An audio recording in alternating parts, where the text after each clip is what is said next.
Hi everybody. So now that we have our mock-ups done and we have OpenCart installed, we should at this point, at the beginning of week 6, have all our products inside the OpenCart. The next step is to really work to create and configure the home page. So in this short video, I'm going to show you why everything on this home page is appearing the way it is. You see I have my carousel, I've got my features, I've got my sponsors here, I've got the product line, my sitemap at the bottom. So what determines this layout? And the first thing I'd like to show you is when you do go to your admin section and you look in the dashboard, okay, we need to really get good at most of this. You can do most of this entire project without even going into your CSS or HTML. However, what you need to understand is how the extensions and modules work. For example, in my extensions category here I have a marketplace, an installer, some extensions, and we've installed a theme previously. But when we look at this, we have events and modifications. Let's go back to the extensions real quick, okay? And I'm going to go and show you we have advertising, analytics, captures, dashboard. These are all the extensions that are built into our sections. Okay, these are all the ones that are installed in this version of OpenCart. Now, down here we have payments, reports, shipping, themes, etc. We have one theme that we've already been over. But let's go to modules. Modules are all about adding functionality to layouts. Okay, so right here, when we scroll down, you're going to see banner, banner 1, and category. Now, these are all enabled. Take a look at this guy right here. This is the home page. Okay. Notice how it's part of the carousel and it's enabled. If I were to trash this or even edit this, this is my module for my manufacturers. So this is the carousel for the manufacturers on my homepage. You see how it's a width of 130 and a height of 300 and enabled?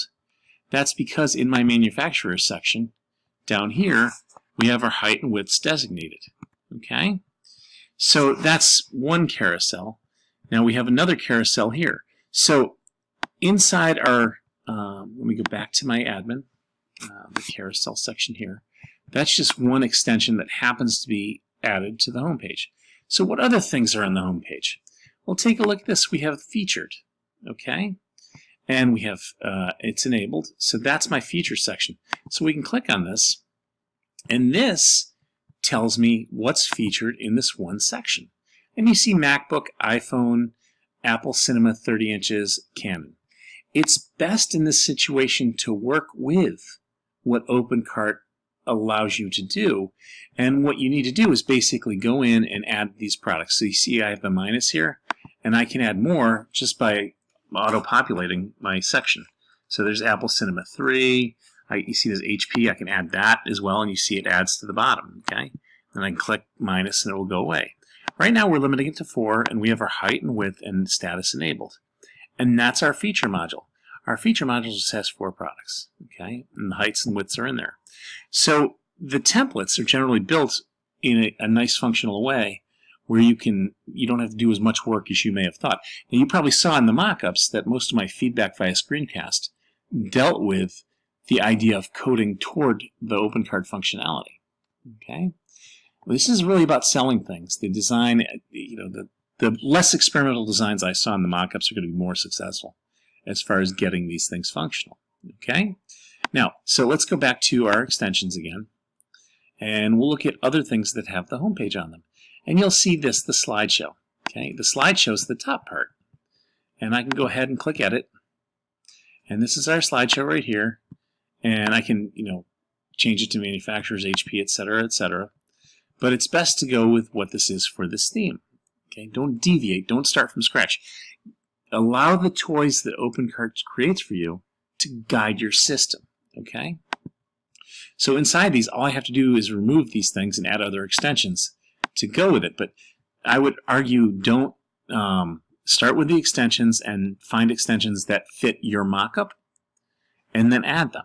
Okay, now we know that we can go to the marketplace here, okay, and I'll click on that, and we can go to, in the categories here, we can look for modules, And modules generally are for layout, and you'll see a lot of things that may or may not make sense.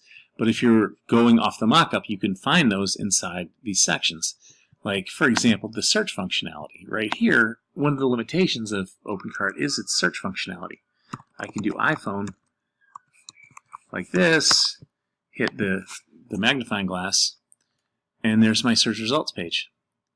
And so that's what I would work on first, is getting that mock-up to match your section. The rest will all come into order as you work through it. Okay, so I can click on iPhone here, and you see that what it gives you in my theme is the exact functionality here. Now, is the theme great? Possibly, possibly not. I mean, I did the silly theme last week because it was simple and it fit the spec of what a theme should be. But here you've got 6 of 6, and what we want, and if you guys get stressed by this because you're being overwhelmed with functionality right now, if you get stressed by this, think about opening your mind and allowing OpenCart to make your portfolio piece perfect. That's where you need to go. Okay, so start with the home page, make sure the modules match your functionality, and then work from there, and then you'll be okay. In the meantime, you can hit me up at any time with any assistance that you need to make your spec work. In a separate video, I'll be doing something on how to control the CSS and HTML of that layout. But really, you need to work in the admin and master the admin here.